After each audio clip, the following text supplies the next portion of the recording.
রাসূলের প্রিয় সাহাবী খলিফাতুল মুসলিমিন হযরতে আবু বকর সিদ্দিক রাদিয়াল্লাহু তাআলা আনহু।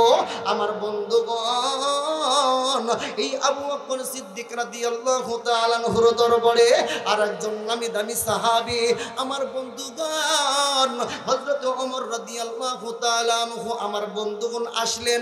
আসার পর হযরত ওমর রাদিয়াল্লাহু তাআলা আনহু তাকাইয়া দেখে আবু বকরের দরবারে কিছু নামের লিস্ট পড়ে আছে। এমন এমন মানুষের নামের লিস্ট পড়ে আছে যেই সমস্ত মানুষগুলা চলতে ফিরতে পারে না, অক্ষম মানুষ, বৃদ্ধা মানুষ। এ বন্ধু মুসলমান যুবক ভাইরা, ওই সমস্ত মানুষ যারা বাজারে কাজ করে খাইতে পারে না, অক্ষম মানুষ। এ বন্ধু মুসলমান যুবক ভাইরা, গভীর মনোযোগ দিয়ে শুনবা বন্ধুরা। সাহাবায়ে কিরাম কেমন আল্লাহর রাসূলের আদর্শের সৈনিক ছিল রে বাবা। হযরত ওমর দেখলেন ওই সমস্ত বৃদ্ধা মানুষগুলা যারা অক্ষম মানুষ, এদেরকে কারা খেদমত করবে, এদেরকে কারা দেখভাল করবে, এদের জন্য কারা আমার বন্ধুগণ কাজ করে দেবে, এদেরও একটা নামের লিস্ট রয়ে গেছে। এ বন্ধু হযরত ওমর রাদিয়াল্লাহু তাআলা আনহু পাশেই তাকাইয়া দেখে একজন বৃদ্ধা মা, যেই মা আমার বন্ধুগণ হাঁটতে চলতে পারে না, অক্ষম মানুষ। এইরকম একজন বৃদ্ধা মহিলার নাম পড়ে আছে, কিন্তু বাজান রে এই বৃদ্ধা মায়ের কে খেদমত করবে, কে দেখভাল করবে, কি সেবা যত্ন করবে, এই মানুষটার নাম লেখা নাই।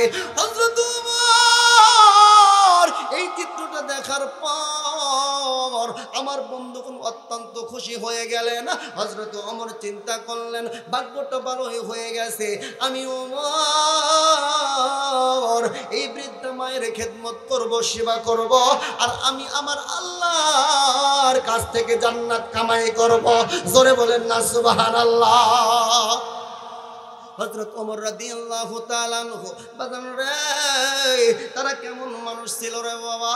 মা বাবার খেদমত করেছে, মা বাবার খেদমত করার পরে তারা অসহায় মানুষের পাশে দাঁড়াইছে, অসহায় মানুষের খেদমত করেছে, সেবা করেছে। কিন্তু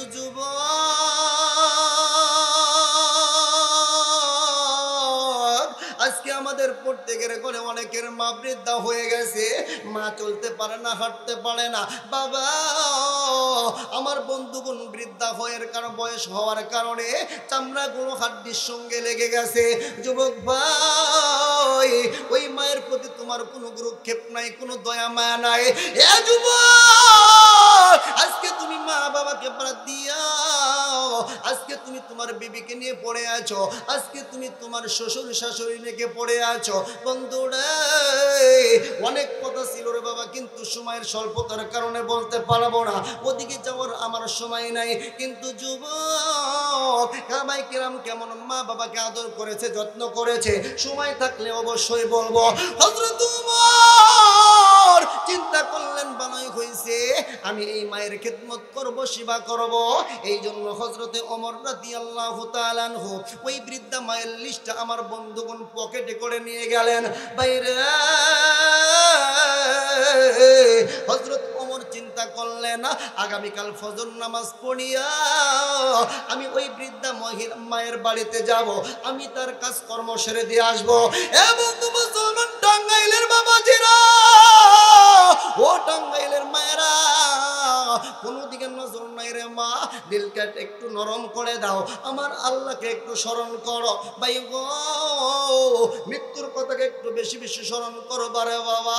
হযরত ওমর রাদিয়াল্লাহু তাআলা আনহু ওই লিস্টটাকে আমার বন্ধুগণ পকেটের ভিতরে ভরে নিয়ে গেলেন। তারপরের দিন সকালবেলায় ফজর নামাজ পড়িয়া হযরত ওমর হাঁটি হাঁটি পা পা করে ওই বৃদ্ধা মহিলার বাড়িতে গেলেন। উঠানে যাওয়ার পর আমার বন্ধুগণ দরজায় নক করলেন, ও মা, আপনার কাজ করার জন্য আসছি, খেদমত করার জন্য আসছি। ও মা, আপনার যদি কোনো ঘরের কাজ বাকি থাকে আমাকে একটু দয়া করে বলেন, আমি আপনার ঘরের কাজ করে দিয়ে যাব। জোরে বলেন না সুবহানাল্লাহ। ওমরের মতন মানুষ একজন বৃদ্ধা মহিলার বাড়িতে গেছে কাজ করার জন্য, এবং দুই একমাত্র আল্লাহকে রাজি খুশি করার জন্য। কথা বলেন ঠিক কিনা? কিন্তু আমরা ওই যে যখন বাজারে করোনা আসছিল আমরা অনেক দানবেরকে দেখেছি। একজন অসহায় মাকে 1 কেজি চাউল দিয়া 10 জন মানুষ সেলফি তুলছে। কথা কয় না, ঠিক কিনা জোরে বলো? 10 জন মানুষ সেলফি তুলছে। এখন বোঝা যায় না কে ফকির নিয়ে আর কে দানবের। কথা বলেন ঠিক কিনা? মনে হইতেছিল ওই বৃদ্ধা মাই হলো দানবীর আর ওই 10 জন হলো আমার বন্ধুগণ ভিউ পাওয়ার জন্য ভিক্ষা করতেছে। কথা বলেন ঠিক কিনা? আজকে তো এমন দানবীর দেখা যায় আমার বন্ধুগণ দান করে আর ক্যামেরা দিয়ে আমার বন্ধুগণ ছবি তুলে, ফটো তুলে, আমার ছবিটাকে তোরা ভাইরাল করে দে, আমি একজন দানবীর। কথা বলেন ঠিক কিনা? এসা আসলেও দানবীর নয়, এটাই হলো সবচাইতে বড় ফকির, সবচাইতে বড় ফকির। কথা বলেন ঠিক কিনা?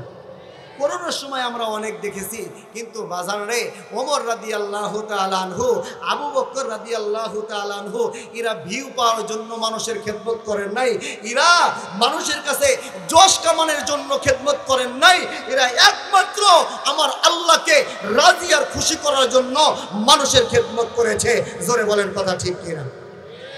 হযরত ওমর রাদিয়াল্লাহু তাআলা আনহু সকালবেলায় যখন গেলেন, বৃদ্ধ মাকে ডাক দেয়া বললেন, মা গো, আপনার কি ঘরের কোনো কাজ আছে মা?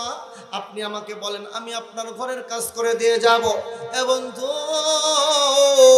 ঘরের ভিতর থেকে আওয়াজ আসলো, ও বেটা, প্রত্যেক দিন যেই মানুষটা আমার ঘরের কাজ করে দিয়ে যায়, আমার ঘরের পানি এনে দিয়ে যায়, আমার ঘরের থালা বাসনগুলো পরিষ্কার করে দিয়ে যায়, ও বেটা, প্রতিদিনের মতো আজকেও সেই আল্লাহর বান্দা আমার ঘরের কাজ করে দিয়ে গেছে। জোরে বলেন না সুবহানাল্লাহ। আমার ঘরে আর কোনো কাজ বাকি নাই, আমার ঘরটা ফিটফাট হয়ে গেছে। হযরত ওমর চিন্তায় পড়ে গেলেন, কে রে, তার তো নাম দেখলাম না, কিন্তু কে খেদমত করে? হযরত ওমর ওই বৃদ্ধা মাকে জিজ্ঞাসা করলেন, মা গো, কে আপনার প্রতিদিন কাজ করে দিয়ে যায়? ও মা, আপনি কি তার নাম বলতে পারেন? তাকে দেখতে কেমন দেখা যায়?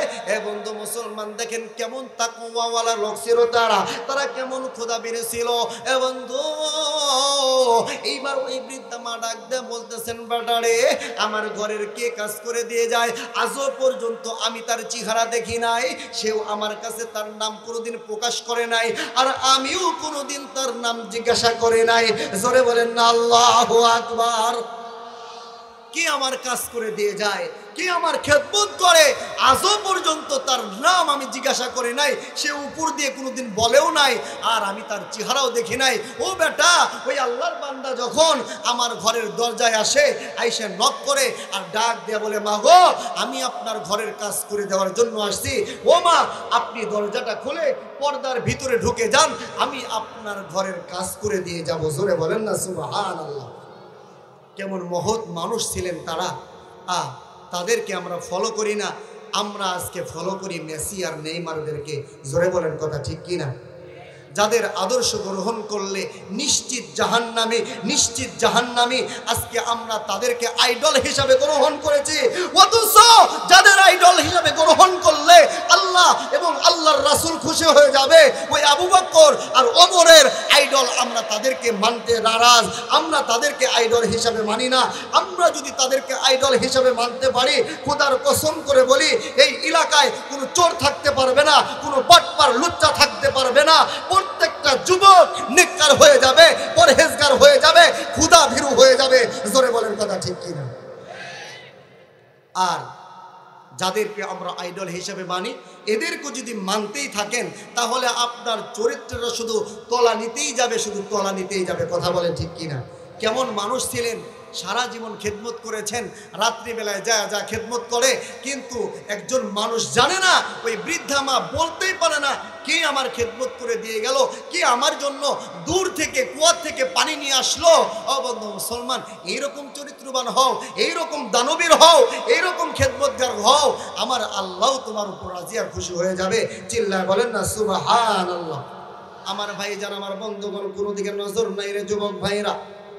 হযরত ওমর রাদিয়াল্লাহু তাআলা আনহু ডাক দিয়ে বললেন, মা গো, কে আপনার খেদমত করে আপনি জানেন না? এ বন্ধু মুসলমান মা বললেন, বেটারে আমার কে খেদমত করে আমরা জানি না। আমার যখন ঘরের কাজ করা শেষ হয়ে যায়, যাওয়ার সময় আবার আমাকে বলে দিয়ে যায়, মা গো আপনি আপনার ঘরের দরজা বন্ধ করে দেন। ও বন্ধু মুসলমান যুবক ভাইরা, হযরত ওমর রাদিয়াল্লাহু তাআলা আনহু চিন্তা করলেন, যেভাবেই হোক এই মানুষটাকে আমাকে ধরতে হবে, দেখতে হবে কে এইরকম ভাবে একমাত্র আমার আল্লাহকে রাজি খুশি করার জন্য খেদমত করে। এ বন্ধু মুসলমান, তারা তো নেক আমলে প্রতিযোগিতা করেছে। ওই সমস্ত সাহাবীরা বাজারে নেক আমলের মান প্রতিযোগিতা করি কে কার চাইতে বেশি চুরি করে ধনী হতে পারে। কথা বলেন ঠিক কিনা?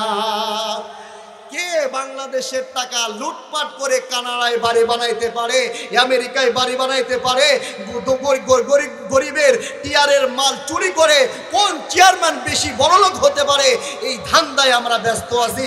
জোরে বলেন কথা ঠিক কিনা? সুদখোর আর ঘুষখোরের বাপরে বাপ, আপনি এদের পেটটা দেখছেন? এই শয়তানগুলা মানুষের টাকা সুদ খায় আর ঘুষ খায়া পেটটা এমন বানাইছে, রাস্তা দিয়ে হাঁটলে মনে হয় গোপাল বার যাইতেছে। কথা কোন ঠিক কিনা? আরো আওয়াজ করে বলেন কথা ঠিক কিনা? পেটের ভিতরে ছাতার মাথা আছে না, ছাতার মাথাতে টুকা দেবেন, দেখবেন আওয়াজ হবে সুদ আর ঘুষ, সুদ আর ঘুষ। কথা বলেন ঠিক কিনা? মরার ঘরে মরা, মইরা দেখ কেমনটা লাগে, বুঝবি পেটের ভিতরে শুধু সাপ সাপ কিলবিল কিলবিল করে কামড়াবে। জোরে বলেন কথা ঠিক কিনা? আল্লাহ তাআলা এই সমস্ত জঘন্য গুনাহ থেকে আমাদেরকে বেঁচে থাকার তৌফিক দান করেন। কথা বলেন ঠিক কিনা? আমি কোনো রাজনীতির বক্তা না রে বাবা, রাজনীতির কোনো কথা বলতেছি এখানে? আমার বন্ধুগণ, একমাত্র হক কথা বলতে হবে। হক কথা বলে আমার উপর যদি জেল জুলুম মামলা হয়, আমার যদি ফাঁসির কাস্টডিতেও ঝুলতে হয়, তারপরেও ঝুলবো, কিন্তু কখনো বাতিলের কাছে মাথা নত করবো না। জোরে বলেন কথা ঠিক কিনা? আরো চিল্লায় বলেন কথা ঠিক কিনা? আমার ভাইজান, আমার বন্ধুগণ, হযরত ওমর রাদিয়াল্লাহু তাআলা আনহু চিন্তা করলেন, যেভাবে হোক এই মানুষটাকে আমাকে দেখতে হবে কে রাতের অন্ধকারে খেদমত করে। ও বন্ধু মুসলমান যুবক ভাইরা, হযরত ওমর পরের দিন চিন্তা করলেন, আমি তো আজকে ফজর নামাজ পড়ে যাই, ওই লোকটাকে পাইলাম না, আজকে আমি তাহাজ্জুদের নামাজ পড়ে যাব, তারপরেও আমি ওই লোকটাকে ধরবো। এ বন্ধু মুসলমান, হযরতে ওমর তাহাজ্জুদের নামাজ পড়িয়া হাঁটি হাঁটি পা পা করিয়া বাজারে ওই বৃদ্ধা মহিলার বাড়িতে গেলেন। ডাক দিয়ে বললেন, মা গো, ও মা, আপনার কি কাজ? মা গো, আপনার ঘরের কি কাজ বাকি আছে আমাকে বলেন, আমি আপনার ঘরের কাজ সমাধান করার জন্য আসছি, আমি আপনার ঘরের কাজ করে দেওয়ার জন্য আসছি। এ বন্ধু মুসলমান যুবক ভাইরা, আজকে ওই বৃদ্ধা মা ডাক দেয়া বললেন, বেটারে প্রত্যেক দিন যে আল্লাহর বান্দা আমার ঘরের কাজ করে দিয়ে যায়, আজকে ওই আল্লাহর বান্দা আমার ঘরের সব কাজ করে দিয়ে গেছে। জোরে বলেন না সুবহানাল্লাহ। হযরতে ওমর রাদিয়াল্লাহু তাআলা আনহু পেরেশান হয়ে গেলেন, চিন্তিত হয়ে গেলেন। এবং হযরতে ওমর রাদিয়াল্লাহু তাআলা আনহু চিন্তা করলেন, ফজরের পর গেলাম পাইলাম না, তাহাজ্জুদের নামাজ পড়ে গেলাম পাইলাম না, আজকে আমি ঈশান নামাজ পড়িয়া ওই বৃদ্ধা মহিলার বাড়িতে যাব এবং ওই আল্লাহর বান্দাকে অবশ্যই অবশ্যই আমি ধরব, দেখব রে কোন আল্লাহর বান্দা এরকম ভাবে খেদমত করে। আমার বন্ধুগণ, হযরত ওমর রাদিয়াল্লাহু তাআলা আনহু পরের দিন ঈশান নামাজ পড়িয়া আমার বন্ধুগণ হাঁটি হাঁটি পা পা করিয়া ওই বৃদ্ধা মায়ের বাড়িতে চলে গেল। আমার বন্ধুগণ, রাত্রিবেলায় চাদরটা মুড়ি দিয়া ওই বৃদ্ধা মহিলার বাজারে উঠানের এক কোণায় বসে রইল। ও বন্ধু মুসলমান যুবক ভাইরা, যখন মদিনার সমস্ত মানুষ ঘুমিয়ে গেছে, আমার বন্ধুগণ কোলাহল মুক্ত হয়ে গেছে, মদিনা বাজারে নীরব হয়ে গেছে, এমন সময় হাঁটি হাঁটি পা পা করিয়া হযরত ওমর তাকাইয়া দেখে একজন আল্লাহর বান্দা বাজারে আসতেছে। কিন্তু ভাই গো, ওই মানুষটার পায়ের ভিতরে স্যান্ডেল নাই। জোরে বলেন না আল্লাহু আকবার। তার পায়ের নিচে কোনো স্যান্ডেল নাই, এমন ভাবে পা ফালাইতেছে, আমার বন্ধুগণ গুনে গুনে পা ফালাইতেছে, একটু কোনো আওয়াজ নাই, কোনো সারা শব্দ নাই। ও বন্ধু মুসলমান, ওই আল্লাহর বান্দা যখন নাকি বৃদ্ধ মায়ের উঠানের উপর পা দিয়েছে, এমন সময় হযরতে ওমর পিছন দিয়ে যাই আমার বন্ধুগণ ওই আল্লাহর বান্দাকে জড়াইয়া ধরছে, ডাক দিয়া বলে, কে রে? প্রত্যেক দিন তুমি এই বৃদ্ধা মায়ের কাজ করে দিয়ে যাও, কিন্তু তোমার পরিচয় তুমি গোপন রাখছো কেন? ও বন্ধু মুসলমান যুবক ভাইরা, এইবার যখন হযরত ওমর রাদিয়াল্লাহু তাআলা আনহু ডাক দিয়ে বললেন, বাইরে একটু তোমার চেহারাটা দেখতে চাই, কে তুমি, কে তুমি? এ বাজার, যখন নাকি ওই আল্লাহর বান্দা বাজার রে তার চেহারার উপর থেকে চাদরটা সরাইছে, হযরত ওমর তাকাইয়া দেখে রে এইটা সাধারণ কোনো মানুষ নয়, এ বন্ধু ইসলামের প্রথম খলিফা হযরতে আবু বকর সিদ্দিক রাদিয়াল্লাহু তাআলা আনহু। জোরে বলেন না সুবহানাল্লাহ। হযরতে আবু বকর সিদ্দিক রাদিয়াল্লাহু তাআলা আনহু ইসলামের প্রথম খলিফা। ও বন্ধু মুসলমান, জান্নাতের এক নম্বর জান্নাতি হলো হযরতে আবু বকর। এ বন্ধু মুসলমান যুবক ভাইরা, হযরত ওমর ডাক দিয়ে বলে, ও আমিরুল মুমিনিন, ও খলিফাতুল মুসলিমিন আবু বকর, আপনি এইভাবে মানুষের খেদমত করে যাইতেছেন, অথচ আপনার নামটাও লেখেন নাই। ও বন্ধু, হযরত ওমর রাদিয়াল্লাহু তাআলা আনহু ডাক দিয়ে বলেন, আবু বকর ভাই, আমি আপনার সব কিছুই মেনে নিলাম, কিন্তু ভাই গো, আপনার পায়ের নিচে স্যান্ডেল নাই কেন? আপনি কেন স্যান্ডেল পাই দেন নাই? এ বন্ধু মুসলমান, দেখেন কেমন তারা মানুষ ছিল, কেমন তারা আমার বন্ধুগণ প্রজাদের প্রতি সতর্ক ছিল। হযরত আবু বকর ডাক দেয়া বলে, ওমর রে, আমি আমার পায়ে এই জন্য স্যান্ডেলটা পায়ে দেই নাই, আমি যদি স্যান্ডেল পায়ে দিয়ে রাত্রিবেলায় হাঁটতাম, আমার স্যান্ডেলের আওয়াজ হয়তো, আমার স্যান্ডেলের আওয়াজ শুনে আল্লাহর যদি কোনো বান্দার ঘুম ভাঙা যাইত, আর এর কারণ যদি আমার আল্লাহ আমারে কাঠগড়ায় দাঁড় করায়, এই জন্য আমি আবু বকর কোনো মানুষকে কষ্ট যেন না পায়, আমার দ্বারা যেন কোনো মানুষ কষ্ট না পায়, এই কারণে আমি আবু বকর স্যান্ডেল ছাড়াই এই রাত্রি খেদমত করার জন্য আসছি। জোরে বলেন না সুবহানাল্লাহ। কেমন সতর্ক মানুষ ছিলেন তারা। আমার বন্ধুগণ, রাত্রি বেলায় খেদমত করার জন্য আসছে তো আসছে, পায়ের নিচে স্যান্ডেল নাই। জিজ্ঞাসা করলেন, ওগো আমিরুল মুমিনিন, পায়ের নিচে স্যান্ডেল নাই কেন? বলতেছেন কি, আমি যদি স্যান্ডেল পাই দিয়ে আসি, মানুষ ঘুমিয়ে গেছে, পশু পাখি ঘুমিয়ে গেছে, আমার স্যান্ডেলের আওয়াজে যদি কোনো মানুষের ঘুম ভেঙে যায়, তাহলে তো তার কষ্ট হবে, আর আমার দ্বারা কোনো মানুষ কষ্ট পাক, আমি আবু বকর এটা কখনোই বরদাস্ত করতে পারি না, কখনোই মেনে নিতে পারি না। চিৎকার মেরে বলেন না সুবহানাল্লাহ। এদের মতন যদি আমাদের এলাকার, আমাদের রাষ্ট্রের প্রতিনিধি হইতো, বলেন তো দেখি বাংলার জমিনে কি কোনো কষ্ট থাকতো? কোনো মানুষ কি না খেয়ে রাস্তায় ঘুমায়া থাকতো? কোনো মানুষ কি এই শীতের কনকনে শীতের ভিতরেও, আমার বন্ধুগণ বড় কষ্ট লাগে, ওভার ব্রিজের উপরে খেতা নাই, লেপ নাই, এরপরেও তারা এরকমভাবে মুসরাইয়া ওই ওভার ব্রিজের উপর ঘুমাইতেছে। কথা বলেন ঠিক কিনা? আহারে, আবু বকর ওমরের মতন যদি প্রতিনিধি হইতো, খোদার কসম করে বলি, বাংলার জমিনে, বাংলার রাস্তাঘাটে কোনো মানুষ না খায়ও থাকতে পারতো না, কোনো মানুষ বস্ত্রের অভাবে এরকম ভাবে কষ্ট করে ওভার ব্রিজের উপর ঘুমাইতে পারতো না। ওমর আর আবু বকর যদি থাকতো, প্রত্যেকটা মানুষের খবর নিত, প্রত্যেকটা মানুষ তারা নিরাপদ স্থানে থাকতো, প্রত্যেকটা মানুষ তারা খায়ায় ঘুমাইতো। জোরে বলেন কথা ঠিক কিনা? এরকম প্রতিনিধি দরকার। কথা বলেন ঠিক কিনা? আরে আমাদের প্রতিনিধিদের করুণ অবস্থা। নির্বাচনের আগে বাপরে বাপ, যার সাথে জীবনেও কথা বলে না, ওরেও আব্বা কয়া ডাক দেয়। আব্বা, তোমার সাথে আমার কত মিল, তোমার সাথে আত্মার সম্পর্ক। বাবা রে, বাজান রে, ও বাবা তোর কাছে একটা ভিক্ষা চাই, ও বাবা তুই আমার একটা ভিক্ষা দিস। যদি আমি প্রতিনিধি হই, মেম্বার আর চেয়ারম্যান হই, তো আমি কসম করে সব কাটে কসম করে বলতেছি, তোর বাড়ির টিবল গেড়ে দেব, তোর বাড়ির যা যা দরকার সব করে দেব। আর মনে মনে চিন্তা করে, তুই আমার একবার চেয়ারম্যান বানায় দেখিস, তোর টিয়ারের ভাগ্যে যত মাল আছে সব খায় আমি কানাডায় বাড়ি বানাবো। কথা বলে ঠিক কিনা? এরকম চোর বাটপার আছে না নাই? এদের কথা বললেই বলবে হুজুর খারাপ, এই হুজুরের আর কোনোদিন আনা যাবে না। আনেন আর না আনেন, হক করা বলতেই হবে। কথা বলেন ঠিক কিনা? প্রতিনিধি তো হওয়াদার কর অমলের মতো, প্রতিনিধি তো হতে হবে আবু বকর উসমান আলীর মতো। কথা বলেন ঠিক কিনা? তাহলে বাংলার জমিতে দুর্নীতি থাকবে না। আবার আমাদেরকে বলে হুজুররাই বাংলাদেশটা খাইলো, হুজুরদের কারণেই আজকে বাংলাদেশ এরকম পিছিয়ে পড়ে আছে। আমি করি মগার ঘরে মগা, সুদখোরের ঘরে সুদখোর, ঘুষখোরের ঘরে ঘুষখোর। তোদের কারণে, হুজুরদের কারণে নয়, তোমাদের কারণে, একমাত্র তোমাদের কারণে বাংলাদেশ একবার নয় বারবার দুর্নীতিতে 1 নম্বর হয়েছে, চ্যাম্পিয়ন হয়েছে। জোরে বলেন কথা ঠিক কিনা? হুজুরদের কারণে। হুজুররা কি আপনাদের টাকা মাইরা ওই কানাডায় বাড়ি বানাইছে? কোন হুজুরের আছে? হুজুরের বেতনই দিতেন 7,000 টাকা। তো হুজুর আবার কানাডায় বাড়ি তো দূরের কথা, দেশেই তো বাড়ি বানাইতে পারে না মিয়া। কথা বলেন ঠিক কিনা? 7,000 টাকা বেতন দেন, আবার পিছনে লাইগা থাকেন। হুজুর যদি একটা ভুল করে হুজুরের 14 গোষ্ঠী উদ্ধার। কথা বলেন ঠিক কিনা?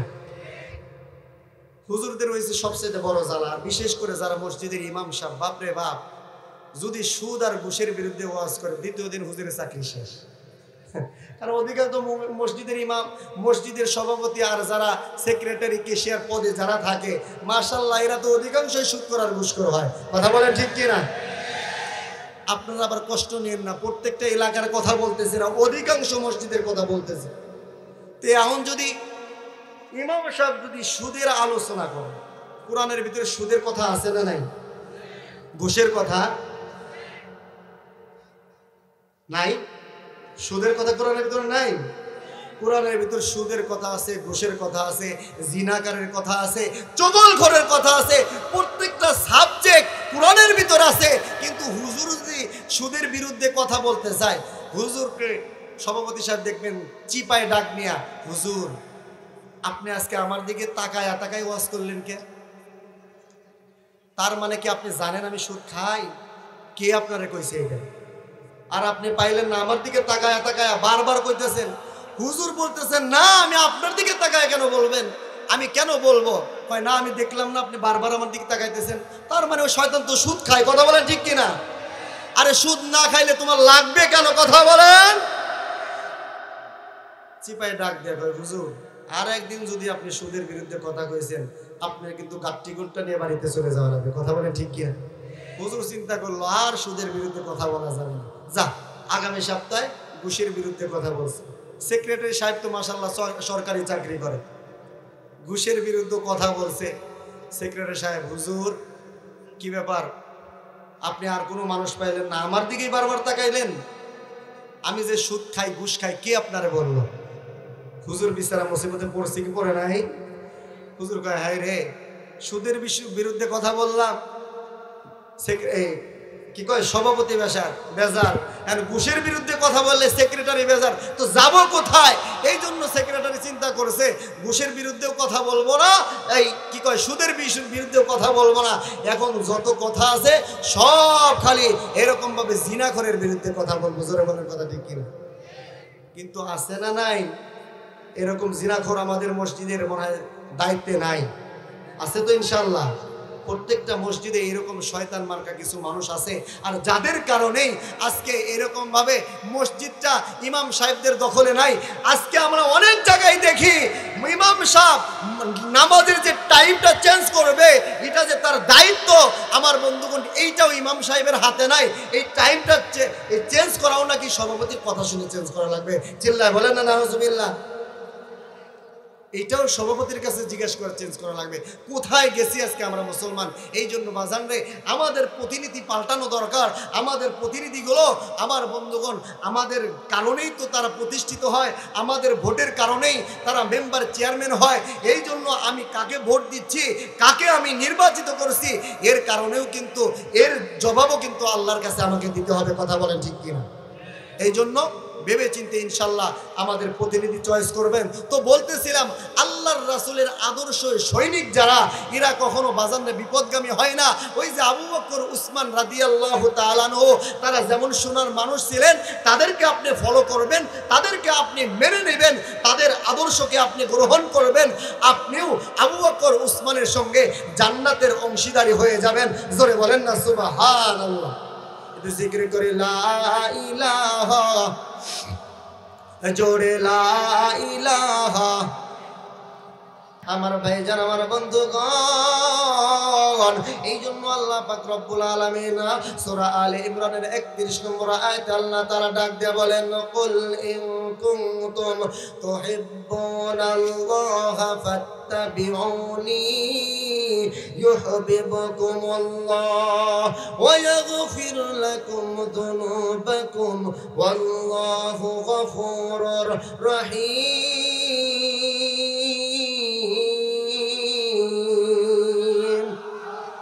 আরেকটু জোরে বলেন না আল্লাহু আকবার।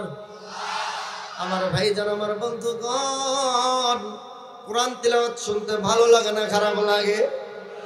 আর একটু আওয়াজ দিয়ে বলেন, ভালো লাগে না খারাপ লাগে? ও বন্ধু মুসলমান যুবক ভাইরা, আল্লাহ পাক রব্বুল আলামিন ডাক দিয়ে বলেন, নবী গো, আমি আল্লাহ পাক রব্বুল আলামিন আপনার উপরে যেই কোরআনটা নাজিল করেছি, নবী গো, আমি আল্লাহ আপনার উপরে কোরআনটাকে এই জন্য নাজিল করেছি, এ বাবা কোনো দিকে নজর নাই রে বাবা, দেখ কথাগুলো আমার বন্ধুগণ তোমার জন্য কাজে লাগবে। ও বন্ধু মুসলমান, আমার আল্লাহ এই কোরআনটা কি জন্য নাজিল করেছেন, কি জন্য নাজিল করেছেন? আল্লাহ পাক রব্বুল আলামিন সূরা ইব্রাহিমের 1 নম্বর আয়াতে বলেন, কিতাবুন আনজালনাহু ইলাইকা লিতুখরিজান নাসা মিনাল যুলুমাতি ইলান নূর।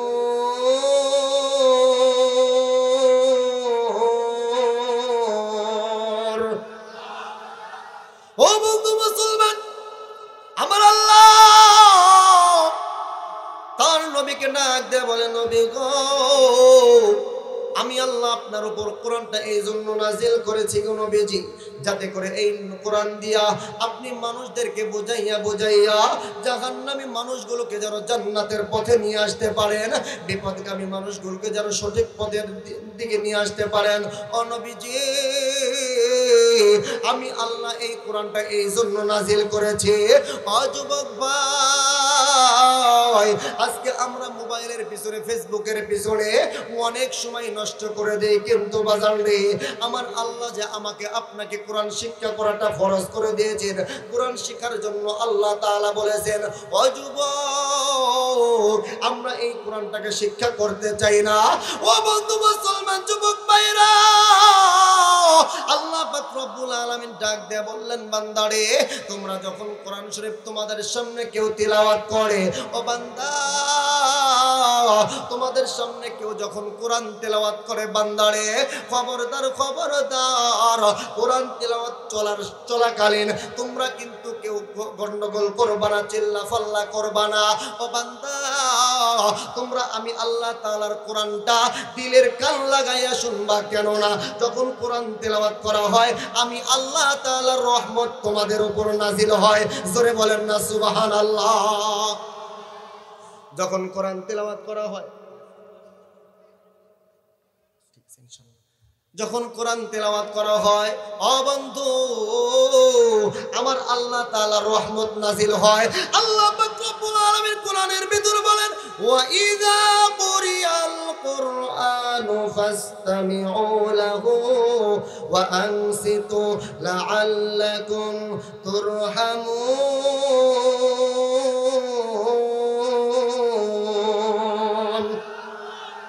আল্লাহ তাআলা বলে, বান্দারে, তোমাদের সামনে যখন কোনো বান্দা কোরআন তেলাওয়াত করে, ও বান্দা, তোমরা এই কোরআনটা দিলের কান লাগায়া শুনবা, কেন না যখন তোমরা কোরআন তেলাওয়াত শোনো বা তোমরা কোরআন তেলাওয়াত করো, আমি আল্লাহ তাআলার রহমত তোমাদেরকে বেষ্টন করে রাখে।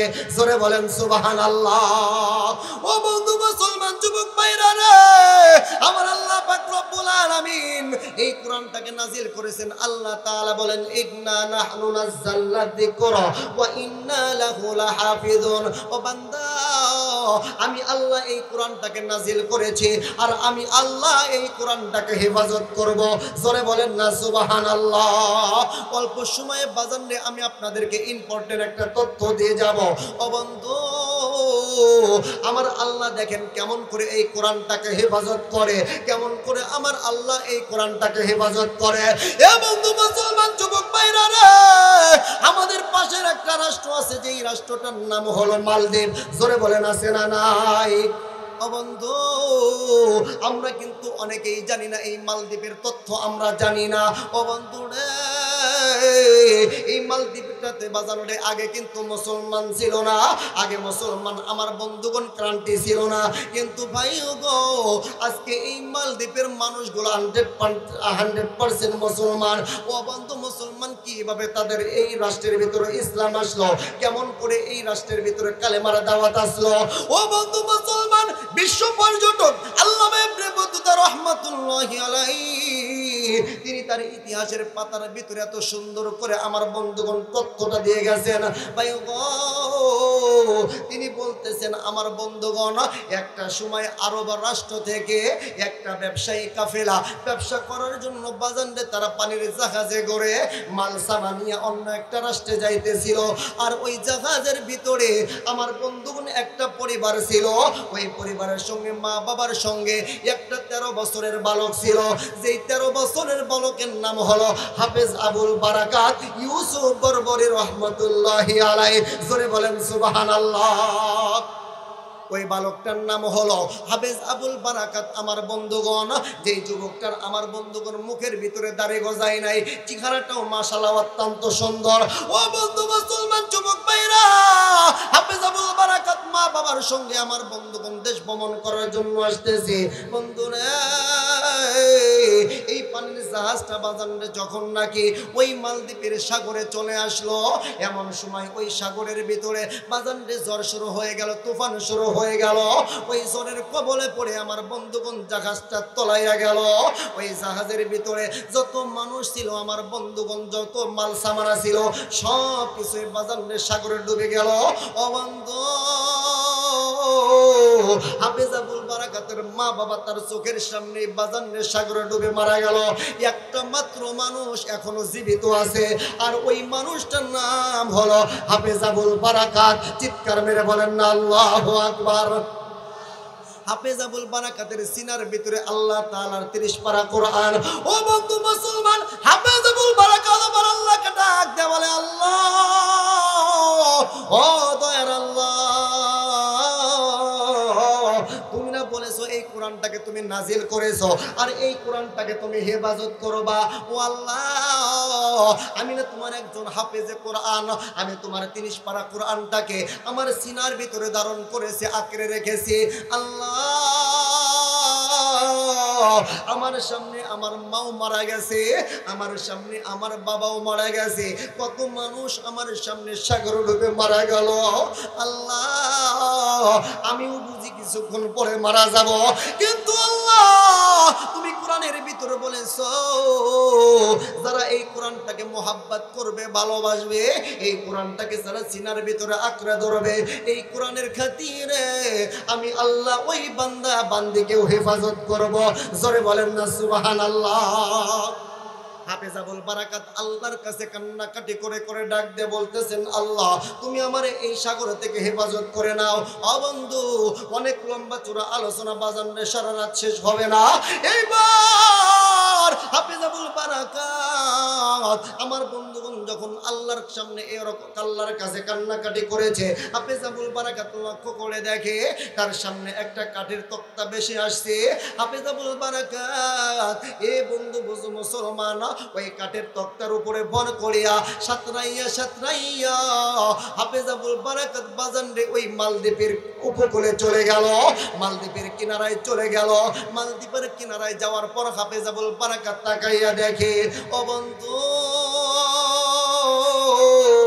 ওই মালদ্বীপের সাগর পারে বাজারে কোনো মসজিদ দেখা যায় না, মাদ্রাসা দেখা যায় না, শুধু মন্দির আর মূর্তি দেখা যায়। হাফেজ আবুল বারাকাত আমার আল্লাহকে ডাক দেয়, বলে আল্লাহ, হে যুবক, একটা বার আমার আল্লাহকে ডাক দেয়, বলেন না আল্লাহ। হে বন্ধু, হয় না, আর একটু করুণ সুরে ডাক দাও না আল্লাহ। বন্ধু, হাফেজ আবুল বারাকাত আমার আল্লাহকে ডাক দিয়ে বলে, আল্লাহ সাগরের ভিতরে মাকে হারাইছি, বাবাকে হারাইছি। বন্ধু মনে করতে পারেন হুজুর এইটা আবার পাইলেন কোথায়? বাজানরে ইউটিউবে সার্চ দিবা, দেখবা বন্ধু কত সুন্দর করে তথ্যটা চলে আসছে রে বাবা। আমার বন্ধুগণ এটা একটা কিতাবের ভিতরেও আসছে। ও বন্ধু মুসলমান, হাফেজ আবুল বারাকাত যখন আমার আল্লাহকে ডাক দিয়ে বলেন, আল্লাহ সাগরের ভিতরে আমার মাও ডুবে গেল, বাবাও মারা গেল, আমি এমন একটা রাষ্ট্রে আমাকে তুমি আশ্রয় দিলা যেই জায়গায় কোনো মসজিদ নাই, যেই জায়গায় কোনো মাদ্রাসা নাই, একটা মুসলমানের চিহ্ন মাত্র দেখা যায় না। আল্লাহ কে আমাকে সাহায্য করবে, কে আমাকে আশ্রয় দেবে? বন্ধু কিতাবের ভিতর আসছে হাফেজ আবুল বারাকাত পাশে একটা ছোট্ট একটা বাগান ছিল, ওই বাগানের ভিতর বাজান রে হাফেজ আবুল বারাকাত আশ্রয় নিল। ওই বাগানের ভিতর বসিয়া হাফেজ আবুল বারাকাত আমার বন্ধুগণ খেলে দুলে কোরআন তেলাওয়াত করতেছে, কোরআন তেলাওয়াত করতেছে। আমার বন্ধুগণ কোরআন তেলাওয়াত করতে করতে বাজারে ও বন্ধু পাশের রাস্তা দিয়েই একজন বৃদ্ধ ভিক্ষুক মহিলা মানুষের বাড়ি ভিক্ষা করিয়া সন্ধ্যাবেলায় বাড়িতে যাইতেছিল। এমন সময় হাফেজ আবুল বারাকাতের কোরআন তেলাওয়াতের আওয়াজ ওই বৃদ্ধা মহিলার কানের ভিতরে চলে গেল। জোরে বলেন না সুবহানাল্লাহ।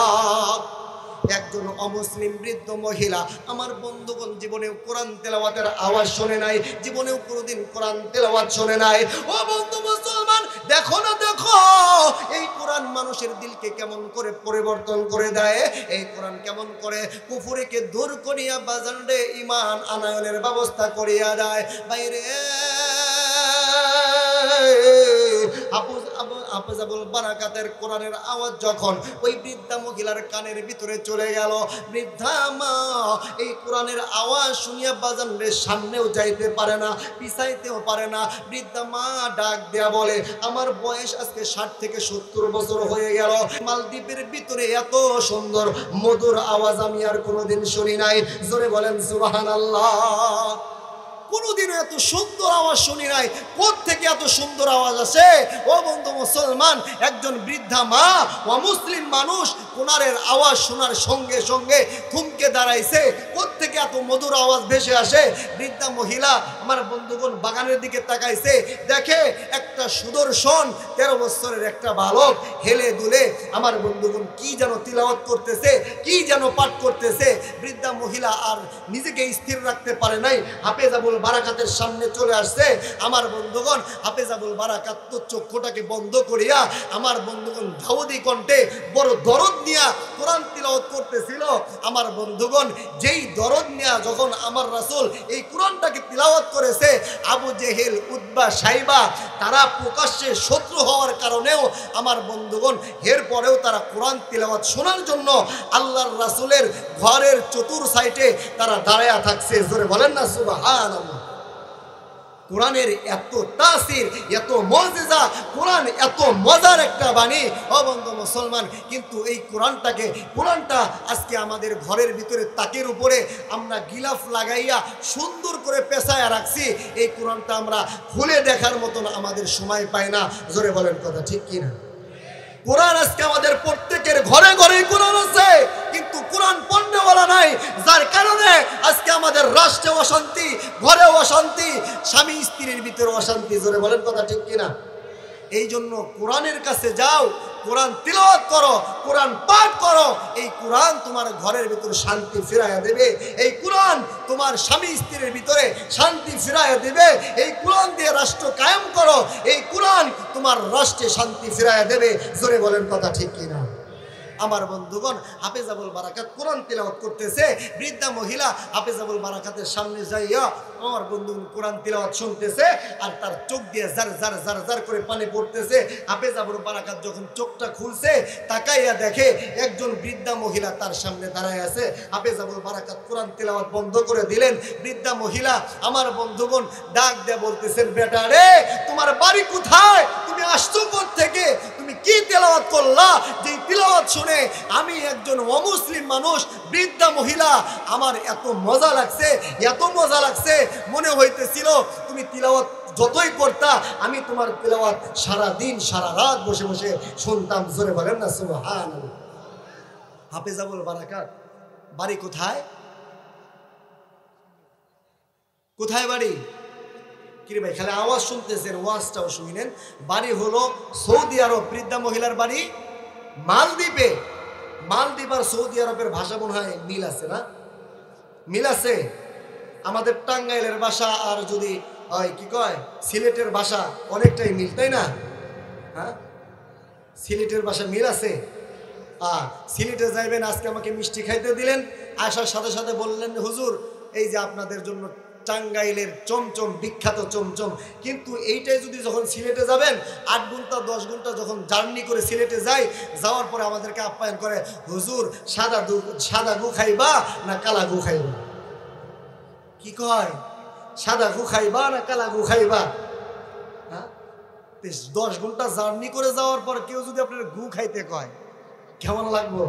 প্রথম যাওয়ার পরে প্রথম যেদিনকে গেছি, বাপরে বাপ, মাথা হ্যাং হয়ে গেছে। বলে কি সারাদিনের না খাওয়া মানুষ আর খাইতে কয় গু খাইবে না, সাদা গু খাইবে না কালা গু খাইবে? বললাম মরার ঘরে মগা, তোগারে গু তুরাই খা, আমার গু খাওয়া লাগবে না, যদি পান্তা টান্তা থাকে হেঁটে দেন। পরে বুঝছে যে হুজুর তো আমাদের দেশের ভাষা বুঝে নাই, ডাক দিয়ে বলতেছে হুজুর রাগ করেন না, আমাদের দেশের ভাষা হইল সাদা মিষ্টিরে সাদা গু বলে আর কালো মিষ্টিরে কালো গু বলে। আমি যখন বুঝলাম বললাম যে দাদা ভাই তোদের দেশে যত গু আছে সব নিয়ে। কথা বলেন ঠিক কিনা? তখন এক দেশের গালি আর এক দেশের বলি। যখন বুঝি নাই তখন তো গু মনে হয়েছে, রাগ করছে। কিন্তু যখন বুঝছি যে না কালো মিষ্টি মানে কালো গুড়, তো বোঝার সঙ্গে সঙ্গে তো আর তো বোঝার বাকি নাই, যত গু আছে নিয়ে আয় সব সাফা করে ফেলবো। জোরে বলেন কথা ঠিক কিনা? তার মানেই হলো এক দেশের গালি আর এক দেশের বলি। আমাদের বাংলাদেশেই বিভিন্ন জেলার এক এক ডিস্ট্রিক্টের এক এক ভাষা, এক এক ডিস্ট্রিক্টের এক এক ভাষার সাথে আর এক ডিস্ট্রিক্টের ভাষার মিল নাই। তো আবুল বারাকাতের বাড়ি হলো সৌদি আর বৃদ্ধা মহিলার বাড়ি হলো মালদ্বীপ। ভাষার ভিতরে আমার বন্ধুগণ অনেক ডিফারেন্স। আমার বন্ধুগণ বৃদ্ধা মহিলা বুঝতে পারলেন এই ছেলেটা আমার দেশে না, যদি দেশের হইতো তাহলে আমার ভাষা বুঝতো। এই জন্য বৃদ্ধা মহিলা আঙ্গুলের ইশারায় হাফেজাবুল বারাকাতকে ডাক দিয়ে বলতেছে, বেটারে আমি বুঝতে পেরেছি তুমি আমাদের রাষ্ট্রের কোনো মানুষ না, তুমি আমাদের রাষ্ট্রে বিপদেই পড়ে আসছো। ও বেটা তোমার তো সাহায্য দরকার, তোমার তো থাকার একটা জায়গা দরকার, কিন্তু বেটা আমি তোমার কিভাবে সাহায্য করব, কিভাবে আমার বাড়িতে আশ্রয় দেব? আমি তো মানুষের বাড়ি কাজ করে খাই, দিন আনি দিন খাই, অনেক দিন না খায়া থাকতে হয়। আর আমার বাড়িতে আমি আর আমার একটা কন্যা সন্তান আছে, আমরা দুজনে থাকি, থাকারও তো জায়গার অভাব। আমার বন্ধুগণ এই কথাটা যখন বুঝছে, আঙ্গুলের ইশারায় বুঝাইছে, হাফেজাবুল বারাকাতের মনটা খারাপ হয়ে গেছে। দেখবেন মহিলা মানুষ যারা, মায়ের জাতি দ্বারা, এদের দিলটা বড় নরম। কথা বলেন ঠিক কিনা? এর কারণে ভিক্ষুকরাও কিন্তু চালাক। যা দেখবেন যা বলে না, বাবা গো কয়টা ভিক্ষা দেন বলে, যা কি বলে, মা গো অনেক দিন ধইরা খাবার খাই না, ও মা কয়টা ভিক্ষা দেন। কথা বলেন ঠিক কিনা? জানে যে যেই জায়গায় আঘাত করলে পাওয়া যাবে ওই জায়গায় আঘাত করে। কথা বলেন ঠিক কিনা? তো বৃদ্ধা মহিলা আমার বন্ধুগণ যখন হাফেজাবুল বারাকাতের মনটা খারাপ দেখছে, বৃদ্ধা মানুষ, মহিলা মানুষ ডাকে দিয়ে বলতেছে, বেটারে মনটা খারাপ কইরো না, যতই কষ্ট হোক আমি তোমারে আমার বাড়িতে আশ্রয় দেব, কিন্তু শর্ত একটা। জোরে বলেন কয়টা? আপনাদের অনেক কষ্ট হইতেছে ভাই, অনেক সুন্দর একটা তথ্য দিয়ে যাব ভাই। এইবার হাফেজাবুল বারাকাত বললেন, মা কি শর্ত বলেন দেখি, আপনার শর্ত মানতে আমি রাজি। এইবার বৃদ্ধা মহিলা বলতেছে, বেটা রে তুমি যদি আমার বাড়িতে থাকতে চাও তাহলে সকাল সন্ধ্যা তুমি যেই কালাম পাঠ করলা, যেই কিতাব পাঠ করলা, এইটা আমাকে প্রত্যেক দিন শোনাইতে হবে। জোরে বলেন না সুবহানাল্লাহ। অমুসলিম মানুষ কোরআন তিলাওয়াত শুনে পাগল হয়ে গেছে, আর আঙ্গ দেশের মায়েরা কোরআন তিলাওয়াত শুনতে চায় না, তারা শুধু স্টার জলসা আর জি বাংলা। কি বাংলা? জি বাংলা। এই দুই শয়তান চ্যানেল আমাদের কত সংসার যে নষ্ট করে দিছে, এর কোনো হিসাব নাই। কথা বলেন ঠিক কিনা? ওই স্বামী তুই যা, তোর মতো স্বামীর অভাব নাই, টাকা থাকলে স্বামীর অভাব আসেনি। কথা বলেন ঠিক কিনা? যাও, কিন্তু স্টার জলসা জি বাংলা ছাড়তে পারবো না। আমার বন্ধুগণ, বৃদ্ধা মহিলাও বললেন, বেটারে, যেই কোরআন তুমি তিলাওয়াত করেছো, এই কোরআন তো আমি এই কোরআনের প্রেমে পড়ে গেছি। হাফেজ আবুল বারাকাতকে বাজানের বাড়িতে নিয়ে গেলেন। হাফেজ আবুল বারাকাত ওই মালদ্বীপে থাকতেছে। প্রত্যেক দিন সকালবেলায় ফজরের নামাজ পড়িয়া হাফেজ আবুল বারাকাত একটা কুড়াল কান্দে নিয়া বাগানে যায় লাকড়ি কাটার জন্য। সারাদিন লাকড়ি কেটে ওই লাকড়ি করে বিক্রি করে সন্ধ্যাবেলায় আমার বন্ধুগণ চাউল ডাউল নিয়ে আসে। এইভাবে ওই মা আর বোনকে নিয়ে এইভাবে তার সুখের সংসার চলতেছে। একদিন হাফেজ আবুল বারাকাত সন্ধ্যাবেলায় বাড়িতে আসছে। উঠানে আইসা দেখে মা আর মেয়ে তারা দুইজন কান্নাকাটি করতেছে। মেয়েটা তার মাকে ডাক দেয়া বলতেছে, মা গো, কি জন্য তুমি আমার জন্ম দিয়েছো? ও মা, আর কি জন্য বা আজকে তুমি আমাকে মৃত্যুর হাতে তুলে দিচ্ছ? ও বন্ধু মুসলমান যুবক ভাইরা রে, কোনো দিকে নজর নাই। আমার বন্ধুগণ, আমার আল্লাহ এই কোরআনটাকে নাজিল করেছে। এই কোরআনটাকে আমার আল্লাহ হেফাজত করবে।